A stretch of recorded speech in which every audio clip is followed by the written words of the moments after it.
While the opinion of this segment of Dragon Ball seems to have become more favorable in recent times, for a good while Dragon Ball GT was always seen with disdain if not even scorn by some of the more extreme parts of the fandom. In some sense, I get it, especially if you really care about stuff like continuity, but I've always thought that if even the creator Akira Toriyama could enjoy the series, then surely a lowly human like myself should also be able to. I originally thought this would be a fun top 10-esque list, but after writing for a bit, I quickly realized that there is a lot more I wanted to talk about, so strap in. This is one thing I didn't think I was ever going to do, a video essay defending GT. One of the strangest story hiccups that I've had with Dragon Ball is the power scaling issue, because once you accept things at face value, it kind of makes it hard to understand how there can be that many more powerful characters out there if so early on in the original Dragon Ball run we already deal with a menacing universal warlord. I feel fans are somewhat easily forgiving with many of these villains' backstory, like Cell being nurtured through a tiny fly robot going around quietly collecting samples. But to be fair to Dragon Ball, Super especially has circumvented some of these criticisms, and most of their villains seem to come from the before times or from a whole other universe. So if we look at where the original Dragon Ball Z run ended, it's hard to think of more terrifying villains out there, as the scale of things was already touching the realm of the Kais, which was at the very least 2 steps above God. In that sense, what can we do to not make every fight be a cakewalk for Goku if there are no stronger enemies out there? Well, you limit Goku. By putting Goku into his kid body, you effectively do a soft reset of the power scale. I say soft reset as he's still immensely powerful, as it isn't technically Kid Goku due to him having access to his Super Saiyan forms, but to a more limited degree.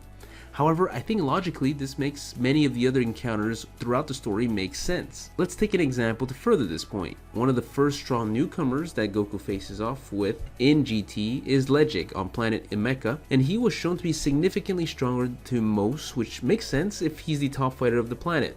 In his fight, he actually goes toe to toe with base Goku, but once Goku goes Super Saiyan, Legic quickly realizes that he won't be able to win, and after a rather entertaining physical exchange, the two separate amicably.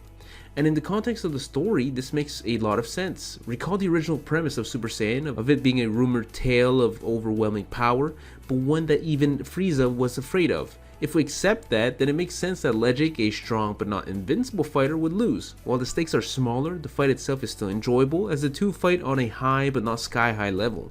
In fact, we don't actually see anyone go above anything seen at the end of the original run of Dragon Ball Z until over halfway into the series on episode 35 of 64 with the introduction of Super Saiyan 4. Though some would probably argue that Baby Vegeta is the first time we go over the line, which was in episode 29. So Dragon Ball GT may not have solved the ridiculous power scaling issue, but if we compare that with the likes of Super, where Super Saiyan God was introduced in the 9th episode of the anime and the 4th chapter of the manga, it's not hard to argue that GT at least tried.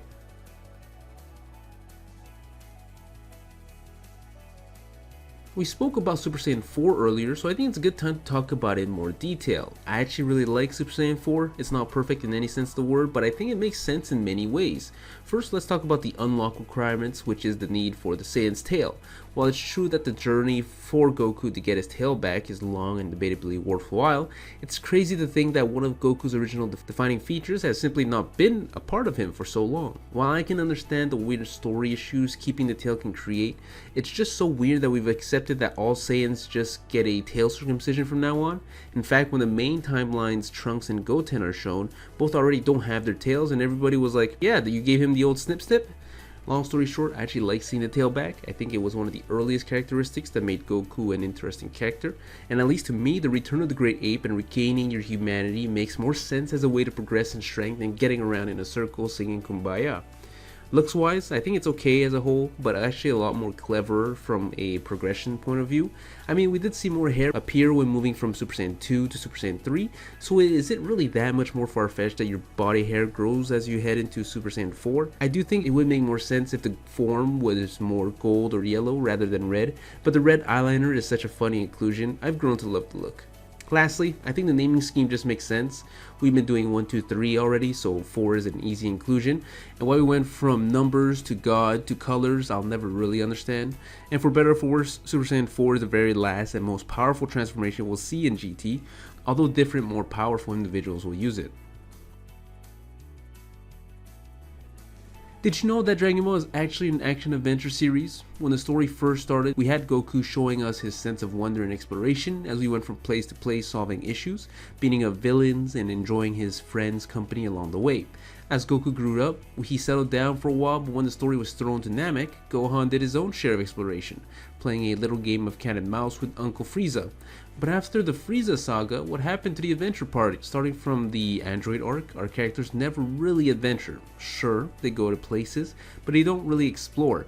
Even when some are brought to far-flung realms, they really stay in their little area, and we don't really get the chance to look around. While both were given the entire universe to play with, I argue GT utilizes it better than Super.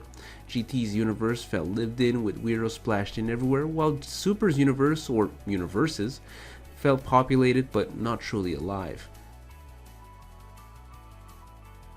As much as I love them, as a story device, the Dragon Balls have got to be one of the most abused Deus Ex Machina objects in any form of writing. I mean, at certain points of the story, we were using Dragon Balls of one planet to provide Dragon Balls of another planet to grant reset button type wishes.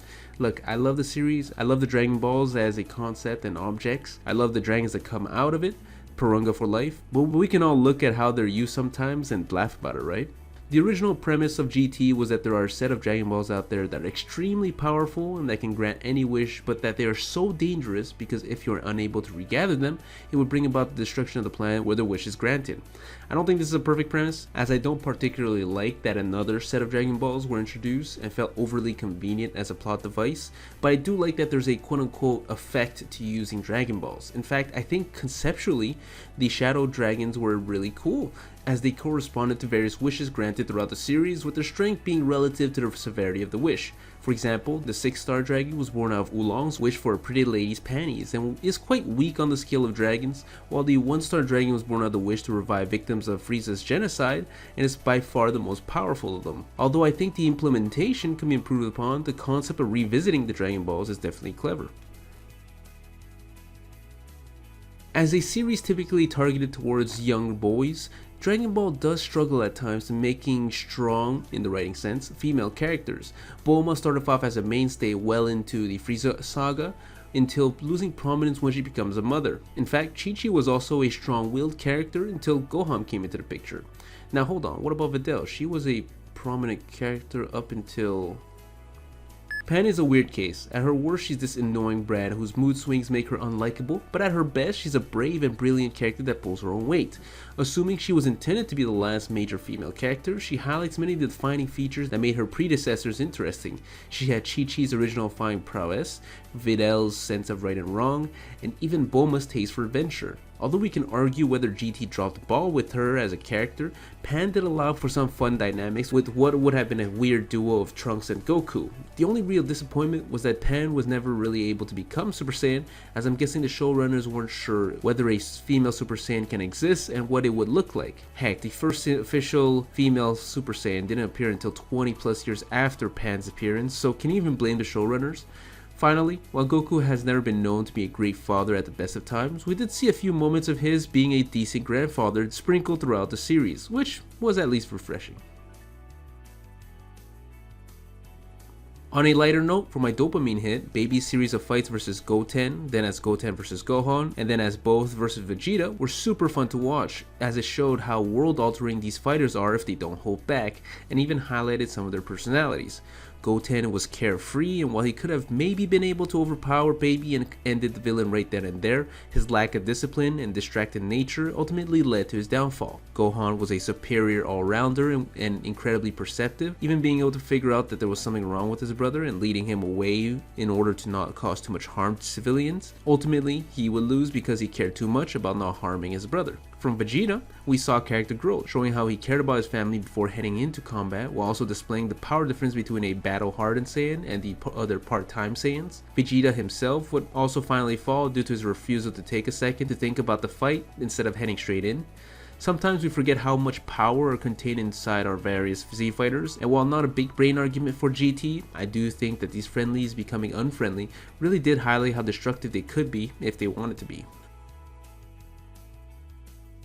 With how carefree and generally kind the Saiyans that we know of are in modern times, it's easy to forget that historically, Saiyans are known to be warmongers, rampaging through their foes like the barbarians of old before being tamed by Frieza.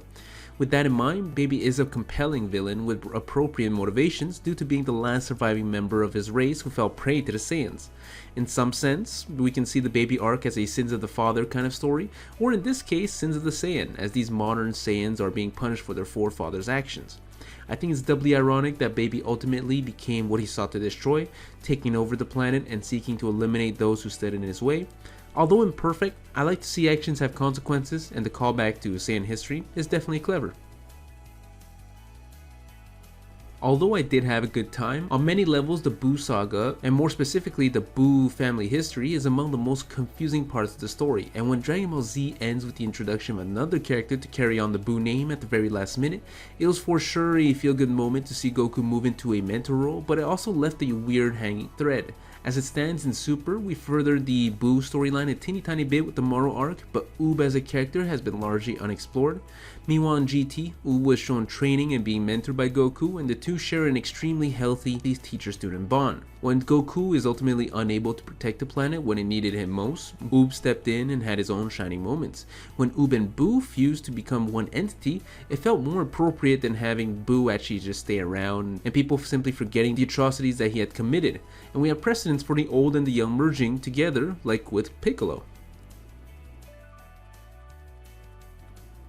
Of course, that's sprinkling some fun topics, so let's talk about some good stuff like Gogeta. A fan favorite due to the implication, Gogeta is straight up awesome. As arguably the most powerful character introduced, Gogeta captured hearts of the audience in the little time on screen where he showed up. While Vegito, his cousin I suppose, had shown up in the Z era and in the Zamasu arcs, Gogeta's appearances have mostly been limited to the movies Fusion Reborn and the Broly movie, so any additional on-screen time is a plus.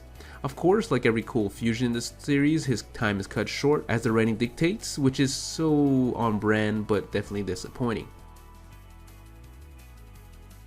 The last thing I wanted to highlight is, well, the last episode. In my opinion, this episode is the perfect send-off to Dragon Ball. While a critic can sit down and talk about how weirdly structured, how full of nothing, and how open-ended the episode was, Until We Meet Again had all the vibes that Dragon Ball can be recognized with. Goku's decision to abandon everything and everyone to go train is very on brand. The Dragon Balls finally being used up felt like a long time coming. Vegeta, who first sought to destroy the planet, now being entrusted with its safety, shows significant character growth.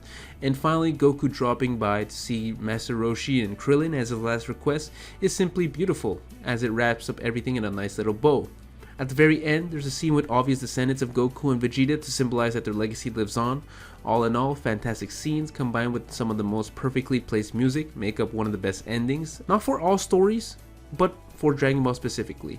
Obviously, no one knows yet how Dragon Ball Super will end, but I find it hard it would be in a much more satisfying manner than GT. And that, my dear dummies, is my final word on GT's positives.